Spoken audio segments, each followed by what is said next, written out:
రాత్రి పోరలకు చక్కగా నిద్ర పట్టిందో లేదో పొద్దుగాలు లేచి కొందరు ఇంటర్నెట్ సెంటర్లో కురికితే కొందరు హాల్ టికెట్లు ఫోన్లు పట్టుకొని కూర్చున్నారు. ఇటు స్వీట్లు తయారు పెట్టుకొని తల్లిదండ్రులు, అటు కాలేజీ బోర్డుల మీద ర్యాంకుల ఫ్లెక్సీలు కొట్టియాలని కాలేజోళ్ళు. మార్కులు చూసుకునేది ఒక టెన్షన్ కాదు పిల్లలది.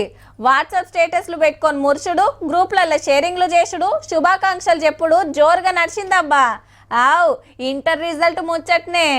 ఇంటర్ ఫస్ట్ ఇయర్ అయినా సెకండ్ ఇయర్ అయినా చదువులా మా చెల్లెమ్మలే ఫస్ట్ అబ్బా.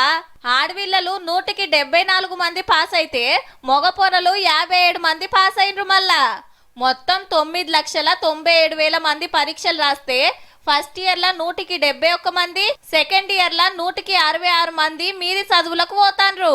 నిరుడు కంటే ఎక్కువనే పాస్ అయినరని తారీఫ్ చేసిండు చిన్న సీఎం పట్టిసారు.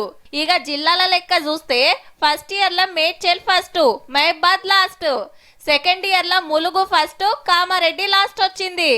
ఏహే నేను ఫెయిల్ అవ్వడేంది, చల్ నాకు గింత తక్కువ మార్కులా అని డౌట్ ఉంటే ఇంటర్ బోర్డు వెబ్సైట్ లో దరఖాస్తు పెట్టి 1000 రూపాయలు కడితే మార్కులు మళ్ళా లెక్క పెడతారు. ఇంకో 600 ఇస్తే రీవెరిఫికేషన్. అప్లికేషన్ పెడతానికి 6 రోజుల టైము.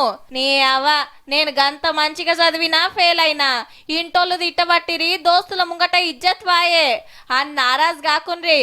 వచ్చే నెల 22వ తారీఖు సంధి సప్లిమెంటరీ పరీక్షలు పెడతారు. ఇంకింత గట్టిగా చదివితిరా అంటే అల్కగా బయటపడతారు తీర్రి. ఇంటర్ల పాస్ అయి డిగ్రీలు బీటెక్లకు పోతోళ్లకు, మళ్ళా ఎగ్జామ్ రాస్తోళ్లకు అందరికి ఆల్ ది బెస్ట్.